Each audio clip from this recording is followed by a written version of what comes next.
அஸ்ஸலாமு அலைக்கும். உங்கள் மீது சாந்தியும் சமாதானமும் உண்டாகட்டும். இன்றைய காலை பொழுது உங்கள் அனைவருக்கும் இனிய பொழுதாக அமைய எல்லாம் வல்ல இறைவனை பிரார்த்தித்தவனாக இன்றைக்கும் கோய்த்துடைய பல முக்கியமான செய்திகளை பற்றி தான் பார்க்க போகிறோம். வீடியோவை கடைசி வரைக்கும் பாருங்கள். தெரியாத நண்பர்களுக்கும் மறக்காமல் ஷேர் பண்ணுங்கள். வீடியோ பிடிச்சிருந்தா ஒரு லைக் பண்ணுங்கள், சப்ஸ்கிரைப் பண்ணுங்கள், தொடர்ந்தும் சப்போர்ட் பண்ணுங்கள். கோய்த்துடைய தினார் மதிப்பு அவ்வளோதான் பார்த்துடலாம். இலங்கைக்கான ரூபாயில் ஒரு தினாரின் மதிப்பு 988 ரூபாய் 1% உள்ளது. இந்தியாவின் ரூபாயில் ஒரு தினாரின் மதிப்பு 274 ரூபாய் 48% உள்ளது.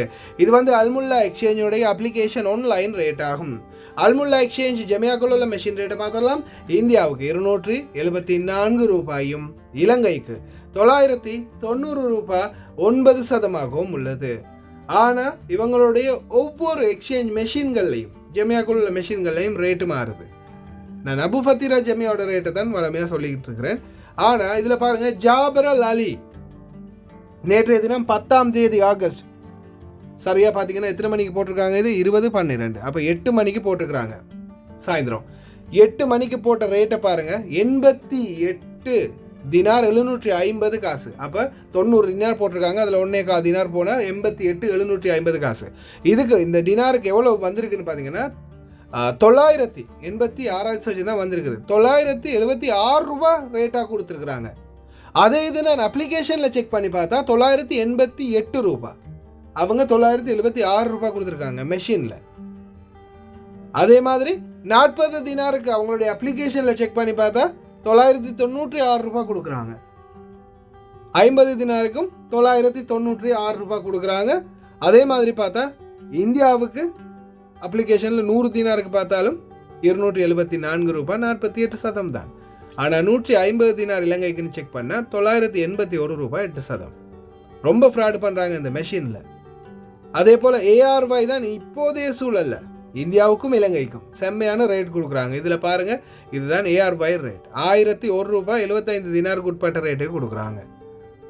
கோயத்துடைய பல எக்ஸ்சேஞ்சுகள்லையுமே அக்கௌண்ட் நம்பரை மறைச்சிடுறாங்க. இதை பற்றியும் தொடர்ந்துமே உங்களுக்கு தெரிய தரது. நீங்கள் ஏதாவது ஒரு புதிய எக்ஸ்சேஞ்சுக்கு பழைய பட்டுச்சீட்டோட போகிறீங்களா இருந்தால் அதில் அக்கௌண்ட் நம்பர் இருக்கா அப்படின்றத செக் பண்ணிக்கோங்க. அப்படி இல்லாத பட்சத்தில் எழுதிட்டு போனாலும் பிழை இல்லாத அக்கௌண்ட் நம்பர் எழுதிட்டு போங்க. அக்கௌண்ட் நம்பர் பிழைச்சதால் பலருக்குமே பணம் அனுப்ப முடியாமல் போயிருக்குது. சிலருடைய பணம் போய் திரும்பி நாட்டுக்கு வந்து சேர்றதுக்கு இல்லை இங்கே வந்து சேர்றதுக்கோ நாளாகி இருக்குது. அதே மாதிரி தான் ஜமியாக்கள்லையோ அல்லது நீங்கள் எக்ஸ்சேஞ்சுகள்லையோ பணத்தை அனுப்பிட்டு திருப்பி நீங்கள் வெளியாகும் போது பற்றுச்சீட்டை செக் பண்ணி பார்த்துக்கோங்க, ரேட் என்ன மாதிரி விழுந்திருக்குது அப்படின்றத மறக்காமல். யுனைடெட் கல்ஃப் எக்ஸ்சேஞ்ச் கோஆப்ரேஷன் இந்தியாவுக்கு பணம் அனுப்ப 750 ஃபில்ஸும் இலங்கை பணம் அனுப்ப 1 தினாரும் கட்டணமாக அறவிடுறாங்க. Al Shamil exchange cooperation 1 dinar மட்டுமே கட்டணமாக அறவிடுறாங்க. யூஜே எக்ஸ்சேஞ்ச் கோஆப்ரேஷன் 1 தினார் மட்டுமே கட்டணமாக அறவிடுறாங்க. Kuwait Asian international exchange 750 fils மற்றும் 1 தினார் போன்ற கட்டணங்களும் அறவிடுறாங்க. குவைத்தில் அல்நாதா, ARY, அமான் எக்ஸ்சேஞ்ச், யூஜே, Al Shamil, Ansari exchange, Lulu exchange, Joyalukkas, KBE, UAE, Oman exchange, Bahrain exchange, BEC, world street exchange, Sajil exchange, Malik exchange, international exchange, இது போன்ற இன்னும் பல எக்ஸ்சேஞ்சுகள் இருக்குது. இந்த நாட்களில் ஒவ்வொரு எக்ஸ்சேஞ்சுகளில் ரேட்டை பார்த்தீங்கன்னா மாற்றி தான் கொடுக்குறாங்க. ஆனால் இது சம்பந்தமாக இதுக்கு முன்னாடியே ஒரு புகார் அளிச்சாச்சு. கிட்டத்தட்ட 16 எக்ஸ்சேஞ்சுகளுக்கு அபராதம் விதிச்சிருந்தாங்க. ஆனால் அப்படி இருந்தும் தொடர்ந்துமே இந்த சேட்டைகள் நடந்து கொண்டே தான் இருக்குது. இவங்க நிர்ணயம் இது ஒரு ரேட்டு ஃபிக்ஸட் தானே. இப்போ 990 ரூபாய்னா சரி, எல்லாருமே 990 ரூபாய் கொடுங்க, 1000 ரூபாய்னா எல்லாருமே 1000 ரூபாய் கொடுக்குறேன். ஆனால் இவங்க என்ன பண்ணுறாங்க, ஒவ்வொருத்தர் போட்டி போட்டு ஒவ்வொரு ரேட் கொடுக்குறாங்க. இதெல்லாம் பத்தாது, வேறு மாதிரி டீல் பண்ணலாம். ஒரு வெள்ளிக்கிழமையை பிடிச்சி ஒரு 1000 பேருக்கிட்ட கடிதத்தில் கையெழுத்து வாங்கி சம்மன் ஒன்று அனுப்ப தான் வரும். பார்ப்போம். கோயத்துடைய தங்க விலையை பார்த்துடலாம். 1 கிராம் 18 கேரட் தங்கத்தின் விலை 17 தினார் 837 ஃபேல்ஸ். 1 கிராம் 21 கேரட் தங்கத்தின் விலை 20 தினார் 810 ஃபேல்ஸ். 1 கிராம் 22 கேரட் தங்கத்தின் விலை 21 தினார் 809 ஃபேல்ஸ். 1 கிராம் 24 கேரட் தூய தங்கத்தின் விலை 23 தினார் 783 ஃபேல்ஸ். கோயத்துடைய தங்க விலை இந்த நாட்களில் கம்மியாகின ரேட்லேயே தான் இருக்குது. இன்னும் அதிகாரிகளை அவசரமாக விலை கொடுத்து வாங்கணுமா இருந்தால் இந்த நாட்களையும் வாங்கலாம். அதே மாதிரி இன்னும் கொஞ்ச நாள் பொறுக்க இருக்கிறீங்கன்னா பொறுத்து பாருங்கள். எதிர்வரும் நாட்கள் ஒரு வேலை இன்ஷா அல்லாஹ் விலை கம்மி ஆயிடுச்சுன்னா இன்னும் அதிகமாக நல்லாயிருக்கும். பார்க்கலாம். குவைத் வந்தவர்கள் நிலை. வராதிங்க, வந்தால் போக முடியாது. இந்த தகவலை நேற்றைய தினம் ஒரு வீடியோவாக போட்டிருந்தேன். நேற்று மாலை போட்ட வீடியோவை பார்க்கலன்னா தயவு செய்து போய் பாருங்கள். கிட்டத்தட்ட 60,000க்கு நெருக்கிய சப்ஸ்கிரைபர் இருக்கிறீங்க. நல்ல தகவல் போட்டாலும் 5,000 பேரை தாண்டுதில்லை இந்த தமிழ் வீடியோ. சிங்கள வீடியோவில் வந்து நான் பார்த்தீங்கன்னா அரபியில் பேசியிருக்கிறேன். சரியாக 7வது நிமிஷத்துலேருந்து 9வது நிமிஷம் வரைக்கும் நான் அரபியில் பேசியிருக்கேன். இல்லை 10வது நிமிஷம் வரைக்கும் சரி நான் அரபியில் பேசியிருக்கிறேன். இது என்னென்னு பார்த்தீங்கன்னா, இந்த நேற்று தினம் ஒரு சகோதரருக்கு அந்த வயிற்று கடுப்பு இருந்து அதுக்கு பிறகு கல் இருந்ததாக சொன்னாங்க. அதை நான் வந்து அரபியில் தெளிவுபடுத்திக்கிறேன் அந்த வீடியோவில். அரபி மொழியில் இப்போ உங்களுக்கும் இந்த மாதிரி பிரச்சனைகள் இருந்தால் உங்களுடைய பாபா மாமா கிட்ட இந்த மாதிரி கவர்மெண்ட் ஹாஸ்பிட்டலில் நடக்குது பாருங்கள் அப்படின்னு பேச முடியும். அந்த சிங்கள வீடியோவில் தான் அரபியில் அதை போட்டிருக்கிறேன். 6வது 7வது நிமிஷத்துலேருந்து 10வது நிமிஷம் வரைக்கும் இருக்குது 3 நிமிஷம் வீடியோ. தயவு செய்து செக் பண்ணி பாருங்கள். முக்கியமான தகவல் இருக்குது. 850 பேருக்கு குடியுரிமை ரத்து. வெளிநாட்டவர்களே, ஒரு மாதத்துக்குள்ளே 7,000 பேர் சரி 8,000 பேர் சரி பிடிக்கணும். அதிரடி உத்தரவு அமைச்சருடைய. அடுத்த உத்தரவு என்னென்னு பார்த்தீங்கன்னா, 40,000 50,000 தினாருக்கு மேலே இருந்தால் அந்த வண்டியை நம்மளுக்கு எடுத்துருங்க கவர்மெண்ட்டுக்கு, இல்லைன்னா உடச்சி சுக்குநூறு ஆக்கிடுங்க. அதே மாதிரி அடுத்த உத்தரவு என்னென்னா, கட்டாயமாக ஸ்பான்சரும் சேர்த்து தண்டிக்கப்படுவார். குவைத்துடைய இராணுவ தளபதியின் அதிரடியான நடவடிக்கைகள். உயர்கட்ட பாதுகாப்புகள் தீவிரம். 507 பேருக்கு அட்ரஸ் அளிக்கப்பட்டுள்ளது. உடனே புதுப்பிங்க, இல்லைன்னா 100 தினார் அபராதம். தயவு செய்து வேலை நேரத்தில் மட்டுமே இனிமேல் ஃபோட்டோவோ டிக்டாக்கோ எதுவுமே வாழ்நாள்லையும் எடுத்துடாதீங்க, அதுவும் யூனிஃபார்மோட. அதே மாதிரி ஜமியாக்களில் தொடர்ந்தும் ஊழல் பெருச்சாளிகளை ஒழிக்க கூக்குரல். கடைசியில் பேங்குக்குள்ளே கொள்ளையடிக்க வந்தது ஒரு கேர்னலா, குவைட்டியில் போலீஸில் இருந்தவரா. இன்சூரன்ஸை வச்சு செம்மையாக விளையாட்டு காட்டுறாங்க. இது சம்பந்தமாகவும் அதிரடியான ஒரு தகவல் வெளியிட்டிருக்கிறாரு. பார்க்கலாம் அனைத்து தகவல்களையும். குவைத்துடைய காலநிலை அதிக வெப்பநிலையாக மாறி வருகின்றது. இதனால் தயவு செய்து வெளியில் பயணிக்கக்கூடியவங்க ரொம்ப கவனமாக இருங்க. அதே மாதிரி சுகாதார அமைச்சகம் என்ன சொல்கிறாங்கன்னா, காலையில் 11 மணிலேருந்து 4 மணி வரைக்குமே தயவு செய்து யாருமே வெளியில் சுத்தாதீங்க.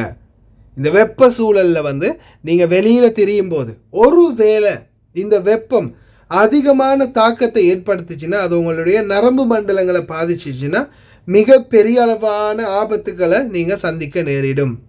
அதனால் தயவு செய்து வெயிலில் வெளியில் போகாதீங்க.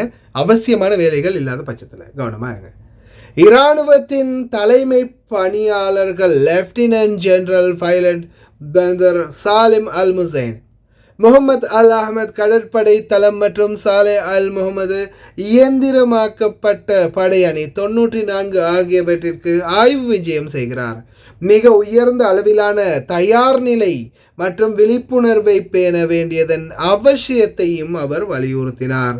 குவைத் இராணுவத்தின் உறுப்பினர்கள் மற்றும் அதிகாரிகள் எடுக்கக்கூடிய முயற்சிகளுக்கும் அவர் பாராட்டுகளையும் தெரிவித்துள்ளார். இன்ஷா அல்லாஹ் எல்லா நேரத்திலையுமே எந்த நேரத்திலும் அவதானத்துடன் அப்படின்ற மாதிரி குவைத்துடைய பாதுகாப்பு அதிகாரிகள், குறிப்பாக காவல் படை, குவைத்துடைய இராணுவம் மிகவும் உன்னதமான சேவையில் இருக்கிறாங்க. இன்ஷா அல்லாஹ் எது எப்படியோ எந்த ஒரு பிரச்சனையும் இல்லாமல் உலக நாடுகளில் எல்லாத்துலேயுமே அமைதி பேணட்டும் அப்படின்னு பிரார்த்தனை பண்ணலாம். என்னப்பா இப்படி ஒரு குண்டை தூக்கி போட்டுட்டாங்க. இப்போ ரீசெண்டாக ஃபாஹில் ஒரு திருடு சம்பவம் பற்றி நான் சொல்லியிருந்தேன். டாக்ஸியை வெளியில் இருந்த டாக்ஸியை திருடிட்டு ஓடிட்டார் கன்னோட வந்த ஒரு நபர் அப்படின்னு மஹபூலா பகுதிகளில். கடைசியில் இப்போது உள்துறை அமைச்சகம் திருடன் யாருன்னு கண்டுபிடிச்சிருக்கிறாங்க. திருடன் யாருன்னு பார்த்தா, இதுக்கு முன்னால் ஒரு போலீஸ் அதிகாரி, அதுவும் உயர்நிலை பட்டத்தில் இருந்த லெப்டினன்ட் கர்னல் பதவியில் இருந்து ஓய்வு பெற்ற ஒரு அதிகாரி என்பது தெரிய வந்துள்ளது. திருட்டு பையல கவனமாக இருங்கப்பா. போலீஸ்காரங்களே திருடங்க இருக்காங்க, அதுவும் லெப்டினன்ட் கர்னல் ரிட்டையர்ட். நல்லா இருக்கு போங்க. உள்துறை அமைச்சர் ஷேக் ஃபஹத் யூசுப் சவுதால் சபா 850 தேசிய இனங்கள் திரும்ப பெறப்பட்டன என்று தெரிவித்திருக்கின்றார். நாங்கள் இன்னும் ஆரம்பத்திலே இருக்கின்றோம். இன்னும் பலரையும் நாங்கள் சோதனை செய்து குவைத்தி இல்லாதவர்களை உடனடியாக வெளியேற்றுவோம் அப்படின்னு தெரிவிச்சிருக்காங்க. ஃபுல் ரெஸ்பான்சிபிலிட்டி நீங்கள் தான். உள்துறை அமைச்சரின் அடுத்த தகவல், வருகை நிபந்தனைகளை மீறும் எந்த வெளிநாட்டவரிடமும் நாங்கள் மென்மையாக இருக்க மாட்டோம். அதாவது நாங்கள் சாஃப்டாக ஹேண்டில் பண்ண மாட்டோம். அவரும் அவரது ஆதரவாளரும் தண்டிக்கப்படுவார்கள், அதிகபட்சமாக நாடு கடத்தப்படுவார்கள். விசிட் விசா ஃபேமிலி விசாவில் சரி, நீங்கள் இந்த நாட்டுக்குள்ளே வரீங்களா இருந்தால் வந்ததுக்கு அப்புறமா தயவு செய்து திரும்பி போயிடுங்க. அதே மாதிரி ஃபேமிலி விசாவில் வந்து போதைப் பொருள் பாவிச்சோ அல்லது திருட்டு சம்பவத்தில் ஈடுபட்டோ அல்லது அந்த காலாவதி ஆகியும் இன்னும் இங்கே இருந்து பிடிபட்டிங்கன்னா, பிடிபடுறதுக்கு முன்னாடி என்ன தெரியுமா, ஸ்பான்சர் இருக்கார் இல்லையா, அவர் தானே விசா கொடுத்தது. எங்கப்பா நீ கொண்டு வந்த ஆள் டேட்டும் போயிடுச்சு, முக்காலஃபார்ம் கட்டல, ஆளை காணும், சரி நீ ஏறு வண்டியில் அப்படின்னு உங்களை தூக்கி போட்டுட்டு போயிடுவாங்க. அதுதான் நடக்கும். அதுதான் இப்போதைய சூழல். அடுத்த மிக முக்கியமான தகவலையும் பார்த்துடலாம். உள்துறை அமைச்சரின் அடுத்த கட்ட உத்தரவு. குடியிருப்பை மீறும் வெளிநாட்டவர்கள் மாதந்தோறும் 7,000 முதல் 8,000 பேர் வரை நாடு கடத்தப்படுகிறார்கள்.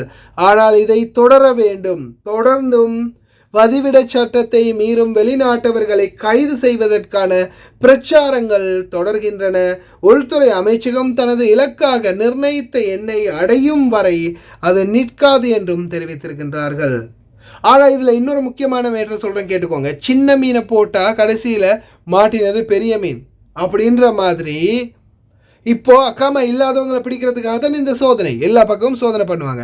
ஆனால் இந்த நேரத்தில் எத்தனை பேர் இந்த காதி வீசாவில் வெளியில் வேலை செய்கிறவங்க, ஷூன் வீசாவில் வெளியில் வேலை பார்க்குறவங்க எத்தனை பேர் மாட்ட போகிறீங்கன்னு தெரியல. நீங்கள் ரோட்டில் நடந்து போங்க, வாங்க, அப்பார்ட்மெண்ட்களில் தங்குங்க, எந்த பிரச்சனையுமே இல்லை. ஏன்னா எங்களுக்கு ரூம் இல்லை, அதால் இங்கே தங்குறோம் அப்படின்னு சொல்லலாம். அதுவும் பக்கத்தில் சரௌண்டிங்கில் உங்கள் அட்ரஸ் இருந்தால். அப்படி இல்லாத பட்சத்தில் பிடிச்சி உள்ள தூக்கி போட்டுருவாங்க. ஆனால் கடைகளில் வேலை செஞ்சிட்டு இருக்கும்போது உங்களை வந்து தம்பி அதை கொஞ்சம் போடுங்க, இதை கொஞ்சம் போடுங்க, அதை கொடுங்க, இதை கொடுங்கன்னு எல்லா சாமான்லாம் வாங்கினதுக்கப்புறம் ஐடி கார்டு எங்கே கொடுங்க பாப்பா, நீங்கள் இந்த கடையில் வேலை பார்க்குறீங்க, நான் ஒரு அதிகாரின்னு சொன்னால் அதுக்கப்புறம் ஆனால் தம்பி அந்த கரடி பொம்மை எவ்வளவுன்னு கதை மட்டும் விட்டுறாதீங்க, பிடிச்சி உள்ளே தூக்கி வச்சுருவாங்க. இன்னும் சேர்த்து ஏமாற்றின கூட்டத்துக்காகவும் ரொம்ப கவனம். அடுத்ததாக உள்துறை அமைச்சர் ஷேக் ஃபஹத் யூசுப் சவுத் அல் சபாவின் அடுத்த கட்ட உத்தரவு. புதிய போக்குவரத்து சட்டத்தை மீறும் கார்களை பறிமுதல் செய்வதில் ஆடம்பரமற்ற மற்றும் குறைந்த விலை கார்களும் அடங்கும். சொகுசு வாகனங்கள், எடுத்துக்காட்டாக 40,000 50,000 தினார் வாகனங்கள் நசுக்கப்படுவதற்கு பதிலாக அரசு ஏலத்தில் விற்கப்படும். பார்த்தீங்களா, அந்த கார்லாம் உடைக்க மாட்டாங்களா, அது அரசு உடைமை ஆக்கிடுவாங்க. அந்த கார்லாம் பெரிய எக்ஸ்பென்சிவான கார்லாம் வந்து எடுத்து விற்று காசு எடுத்துருவாங்க கவர்மெண்ட்டு. ஆனால் ரொம்ப பழைய கார்களாக இருந்துச்சுன்னா, ஸ்டன் பண்ணி ரோட்டில் அந்த ரவுண்ட் அடிக்கிறவங்க பழைய காராக இருந்தால் நசுக்கி குப்பையில் தூக்கி போட்டுருவாங்க. அடுத்ததா இன்னொரு மிக முக்கியமான தகவல், குவைத்துடைய சிவில் தகவலுக்கான பொது ஆணையகம் அதிகாரப்பூர்வ வர்த்தமானிகள் குவைத்துடைய பத்திரிகையில் வெளியிடப்பட்டதன்படி உரிமையாளரின் அறிவிப்பு அல்லது சொத்தை இடிப்பதின் அடிப்படையில் 507 குடியிருப்பு முகவரிகளை நீக்குவதாக சிவில் தகவலுக்கான பொது ஆணையம் அறிவித்தது. முகவரிகள் நீக்கப்பட்ட நபர்கள் தங்கள் பெயர்களை அதிகாரப்பூர்வ வர்த்தமானியில் அறிவித்த நாளிலிருந்து 30 நாட்களுக்குள் அதன் தலைமையகத்துக்கு சென்று துணை ஆவணங்களை வழங்கிய பின்னர் புதிய முகவரியை பதிவு செய்ய அழைப்பு விடுக்கப்பட்டுள்ளது. அவ்வாறு செய்யாதவர்கள் 1982 ஆண்டு சட்ட எண் 32 பிரிவு 33 குறிப்பிடப்பட்டுள்ள தண்டனைகளுக்கு உட்படுத்தப்படுவதோடு இது 100 தினார்களுக்கு மிகாமல் அபராதம் மற்றும் செலுத்த வேண்டி வரலாம். அப்பார்ட்மெண்ட்டுகள் எங்கெங்கே உடைச்சிருக்கிறாங்கன்னு தெரியல, உங்களுடைய அட்ரஸை செக் பண்ணி பார்த்துக்கோங்க. கூகுளில் போய் சிவில் ஐடி ஸ்டேட்டஸ் செக் அப்படின்னு டைப் பண்ணினீங்கன்னா அதில் பாசியோடைய டீட்டெயில்ஸ் வரும். இரண்டாவது லிங்கை டச் பண்ணி போய் உங்களுடைய அட்ரஸை வெரிஃபிகேஷன் பண்ணி பார்த்துக்கோங்க. அட்ரஸ் சரியாக இருக்குதா, இல்லை இன் ப்ரோசஸ்ன்னு காட்டுதா, இல்லை அட்ரஸ் நாட் வேலிட்னு காட்டுதான்னு செக் பண்ணி பார்த்துக்கோங்க. தயவு செய்து இந்த விஷயத்தில் கவனம் செலுத்துங்க, இல்லைன்னா 100 தினார் அபராதம் என்பதை மறந்துடாதீங்க. நேற்றைய தினம் அம்கரா குப்பை மேட்டில் திடீரென தீ விபத்து. அம்கராவில் குப்பை மேட்டில் தீ விபத்து ஏற்பட்டதை அடுத்து உடனடியாக தீயணைப்பு படை விரைந்து சென்றிருக்காங்க. அங்கே போய் ஏற்பட்ட தீய கட்டுப்பாடுகளை கொண்டாந்துருக்கிறாங்க. ஆனால் யாருக்கும் எந்த ஒரு உயிர் சேதமும் இல்லை, காயமும் இல்லை. குப்பைகளையும் அந்த லைட்டரோ ஏதாவது பாடி ஸ்ப்ரே ஏதாவது ஒன்று பழசு இருந்து கூட வெடித்து தீப்பற்றிருக்கலாம். தரிக்கல் மவுத் அப்படின்னு சொல்லுவாங்க இல்லையா, மரணம். வீதி என்பது மரணம், அதுவும் இந்த வீதிக்கு பேர் மரணம், வேறொன்றும் இல்லை, அப்தலி ரோட். நேற்றைய தினம் வாகனம் புரண்டதில் ஒரு நபர் உயிரிழந்திருக்கிறாரு. தொடர்ந்துமே இந்த அப்தலி ரோடுன்றது தரிக்கல் மவுத் அப்படின்னு சொல்லுவாங்க. அது மாதிரி உண்மையிலேயே மரணத்துக்கான ரோடு தான். இது வரைக்கும் எத்தனையோ உயிர்களை காவு கொண்டுட்டு, அப்தலி ரோட், சால்மி ரோட், கெப்த் ரோட், இன்னும் எக்ஸெட்ரா எக்ஸெட்ரா. 7வது ரிங் சாலை கூட. தயவு செய்து ரொம்ப கவனம். அன்பார்ந்த ஓட்டுநர் பெருமக்களே, ரொம்ப கவனமாக ஓட்டுங்க. உங்களுடைய குடும்பங்கள் உங்களுக்காக நாட்டில் காத்துக்கிட்டு இருக்கின்றதையும் மறந்துடாதீங்க. என்ன மனுஷன் அப்படின்ற மாதிரி துபாய் போலீஸ் ஒரு நபர் ஃபோன் பேசிக்கிட்டு இருக்கிறாரு. உடனே அவருக்கு ஒரு சைனிங் அந்த வண்டியிலிருந்து வருது.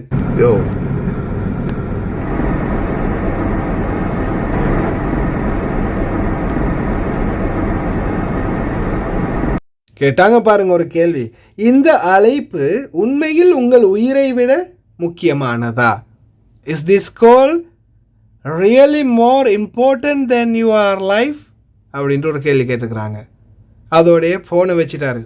பேசிகிட்டு இருக்கிற உசுறு முக்கியமா இல்லை உங்கள் உயிர் முக்கியமான்றதை டிசைட் பண்ணிக்கோங்க. அடுத்ததா, குவைத் ஆயில் நிறுவனம் புகைப்படம் எடுத்தல், பதிவு செய்தல் மற்றும் வெளியிடுவதற்கு தொழில்நுட்ப மற்றும் சமூக ஊடகங்களை பயன்படுத்துவதற்கான கட்டுப்பாடுகள் தொடர்பான சுற்றறிக்கையை வெளியிட்டது.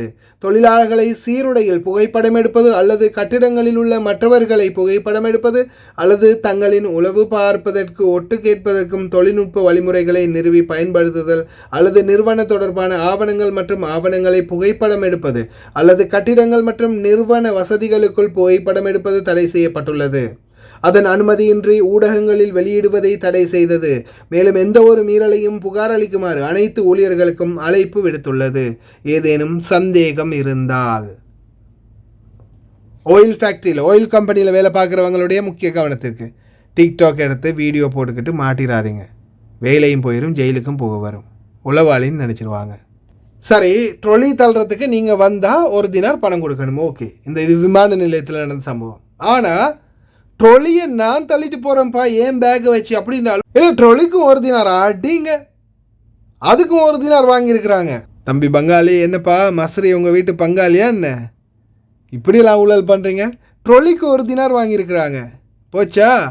இப்போது புதிய சட்டம், சிவில் ஏவியேஷன், ட்ரொலியை நம்ம இஷ்டத்துக்கு நம்மளே தள்ளிட்டு போகிறதா இருந்தால் 1% கூட கொடுக்க வேண்டியதில்லை. ட்ரொலிக்கெல்லாம் காசு இல்லை. அதே ட்ரொலியை அவங்க தள்ளிட்டு வரதா இருந்தால் அவங்களுக்கு ஒரு தினார், 1/2 தினார் உங்கள் இஷ்டம் கொடுக்கலாம். 1 தினார் கொடுக்கலாம், 1 தினார் கொடுக்கலாம், அது அவங்க இஷ்டம். ஆனால் ட்ரொலியை நீங்களாக தள்ளிட்டு போகிறதா இருந்தால் 1 பைசா கொடுக்க தேவையில்லை. வேடந்தாங்கல் பறவைகள் குவைத்துக்கு இப்போ பார்த்திங்கன்னா புதிய புதிய வேடந்தாங்கல் பறவைகள் குவைத்தை நோக்கி வந்தடையுது. நேஷனல் ரிசர்வ், அந்த ஜாபர் அஹ்மத் ஜஹரா பகுதிகளில். ஆனால் இன்னொரு முக்கியமான விடயம், சுற்றுச்சூழல் அதிகார சபை காட்டு விலங்குகளையோ காட்டு பறவைகளையோ கொன்றாலோ அல்லது பிடித்தாலோ சித்திரவதை செய்தாலோ 5000 தினார் அபராதம் அப்படின்னு தெரிவிச்சிருக்காங்க. அடடா, புதிய டிசைனான குருவி ஒன்று இருக்குது, இல்லை புதிய வகையான ஒரு பறவையாக இருக்குது அப்படின்னு யாராவது பிடிக்கிறதுக்கு மட்டும் ட்ரை பண்ணிடாதீங்க. இந்த சந்தர்ப்பத்தில் யாராவது வலை வீசி பிடிக்கிறத இதை பார்த்து வீடியோ பண்ணி அனுப்பிட்டாங்கன்னா சோழி முடிஞ்சது, 5000 தினார் அபராதம். ஞாபகத்தில் இருக்கட்டும். அடுத்ததாக, நிறையவே ஊழல் இந்த இன்சூரன்ஸ் கம்பெனிகளில் நடக்குது. அதுவும் இந்த ஷூன் தொழிலாளர்கள் உண்மையிலே ரொம்பவும் பாதிக்கப்படுறாங்க. மாண்புமிகு வர்த்தக காப்பீடு ஒழுங்குமுறை பிரிவு அமைச்சர் அவர்களே, ஆணையின்றி கூறப்படும் இந்த சில விலை நிர்ணயங்களுக்கு உங்களுடைய கருத்துக்கள் என்ன அப்படின்னு தலை ஒரு வீடியோ ஒன்று போட்டு ஒரு கிழிச்சிருக்கிறாரு. பார்ப்போம் இன்ஷா அல்லாஹ் எதிர்வரும் நாட்களில் இந்த இன்சூரன்ஸ் கம்மியாக்கிட்டாங்கன்னா நல்லா. عليكم معالي وزير التجارة، معالي وزير التجارة يعطيك العافية. وحدة تنظيم التأمين عندكم اللي هي تنظم يعني تأمين، شركات تأمين هذه عشان تزاول المهنة.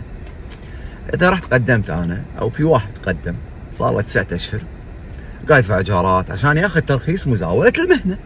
حلو، تقولوا له لا والله احنا مرسومنا منتهي فما نقدر، احنا بس تصريف العاجل من الأمور.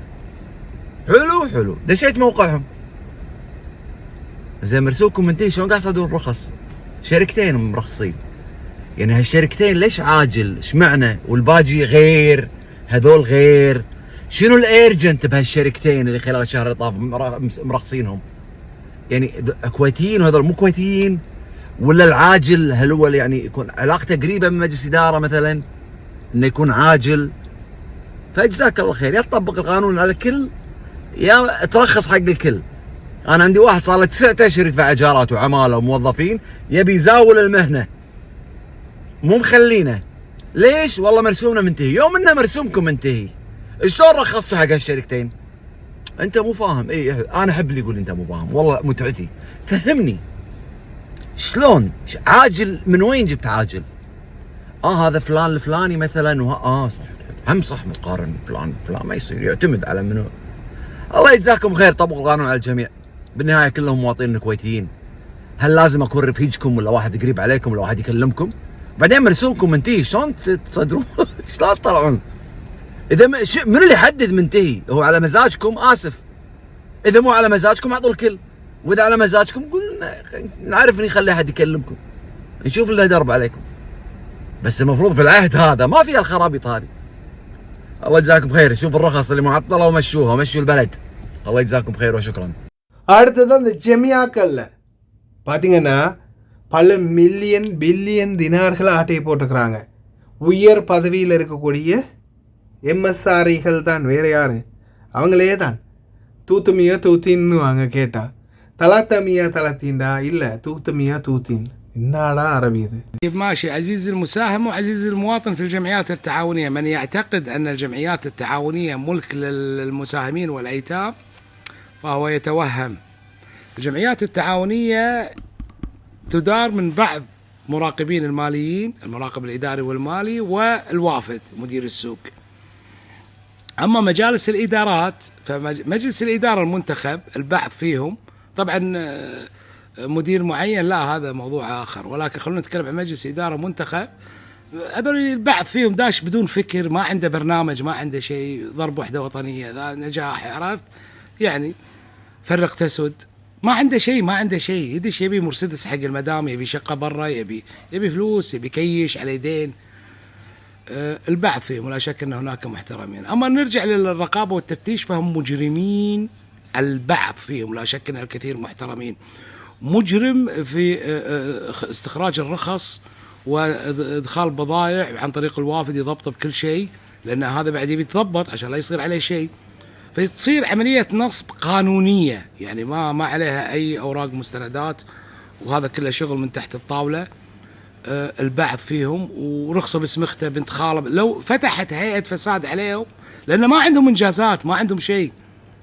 هم يعشقون الوافدين، البعض فيهم يعشقون الوافد. أنا أعرف أصدقاء واجد يقول إحنا مو راضين على الوضع هذا، بس ما عندهم صلاحيات، ما عندهم شيء. من يديرهم بالسابق وأنا على علم، لأن أنا تكلمت عن سياراتهم، بدلوا سياراتهم الكشخة، قاموا ياخذون هوندا وكامري وشي، ما يبي يبينون. البعض فيهم وافدة زوجها مستشار بالوزارة، هم قايلين لي أنا والوضع هناك لو فتحوا تحقيق راح يقولون نعم كانت تديرهم وافدة، زوجها مستشار وافد بالوزارة في أحد المكاتب، وكيل وزارة مساعد. مساك الله بالخير. மஸ்ரிகள்கிட்ட போய் தலாத்தமியா தலாத்தின்னு சொல்லுங்கன்னு சொன்னால் தூத்துமியா தூத்தின்னுவாங்க. பிளாக் 4 ஷோய்க் இண்டஸ்ட்ரியல் நிசான் கம்பெனிக்கு முன்னால் ஷோய்க் இண்டஸ்ட்ரியலில் ஒரு வடிகான் பலுவா வந்து திறந்துருக்குது. தயவு செய்து ரொம்ப கவனம், போய் காலக்கில் விட்டு உடச்சிக்காதீங்க, விழுந்துடாதீங்க. தயவு செய்து ரொம்ப கவனமாக இருங்க. பாருங்கள் எந்த அளவு பயங்கரமாக இருக்குன்னு பலுவா.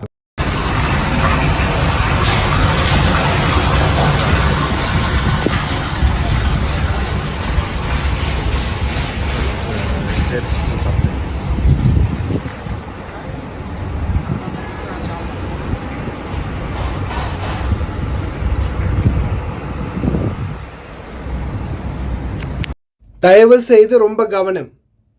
அப்படியோ மேலே அண்ணாந்து பார்த்துக்கிட்டு அந்த அன்பானவளோட இல்லைன்னா அந்த அன்பானவனோட பேசிக்கிட்டே போகாமல் கொஞ்சம் ரோட்டையும் பார்த்துக்கணும். ஏன்னா சிலர் வந்து இந்த ஃபோனை காதில் வச்சுட்டு அப்படியோ சிரிச்சிட்டு அப்படியே பேச ஆரம்பித்தா கீழே தரையும் விளங்குறதில்ல, காலு நிலத்தில் படுதான்னு தெரிகிறதில்ல, அப்படி பேசுகிறது. அதுவும் சிலர் இந்த நான் ரோட்டில் பார்த்துருக்குறேன், ரோட்டில் நடந்து போவாங்க, அப்படியோ கால் ரெண்டையும் அப்படியே ஆட்டி ஆட்டி ஆட்டி நடந்து போவாங்க பாருங்கள். நானும் எக்ஷன் போட்டு காட்டுறேன், எனக்கு என்னையோ வீடியோவில் வந்து பேசுகிற மாதிரி. இந்த மாதிரி இருக்குது நிலைமை. தயவு செய்து ரொம்ப கவனம், பார்த்து பக்குவமாக நடந்துக்குவாங்க. ஏன்னா எந்த இடத்துல என்ன நடக்கணும் அப்படின்னு சொல்லவே முடியாது. முக்கியமாக ரோட்டோரமாக நிற்கிறவங்க தயவு செய்து கவனம். எத்தனையோ வீடியோக்களை நம்ம பார்த்துருக்குறோம். ரீசெண்டாக அகமதி ரோட்டில் நான் வந்துக்கிட்டு இருக்கும்போது நேற்றைய முன்தினம் டயர் ஒன்று அப்படியோ பறந்து வருது. அல்ஹம்துலில்லாஹ் நான் முன்னாடி பார்த்துக்கிட்டே ஓடினதால மெதுவாக ஸ்லோ பண்ணி டயர் போகிற டைரெக்ஷனை பார்த்து மெதுவாக அதுக்கு ஆப்போசைட்டால் வண்டியை திருப்பிட்டேன். இதே ஃபோனை பார்த்துக்கிட்டோ இல்லை வேறு எங்கேயாவது பராக்கு பார்த்துட்டு போயிருந்தால் நிச்சயமாக அந்த டயரில் மூட்டியிருப்பேன். வண்டியோட ரேடியேட்டர் முன் துண்டெல்லாம் பறந்துருக்கும். தயவு செய்து ரொம்ப கவனம். கடைசி வரைக்கும் பார்த்து எல்லாருக்குமே ரொம்ப நன்றி. தெரியாத நண்பர்களுக்கு மறக்காமல் ஷேர் பண்ணுங்கள். வீடியோ பிடிச்சதா ஒரு லைக் பண்ணுங்கள், சப்ஸ்கிரைப் பண்ணுங்கள். இன்னொரு நல்ல வீடியோவில் சந்திக்கலாம்.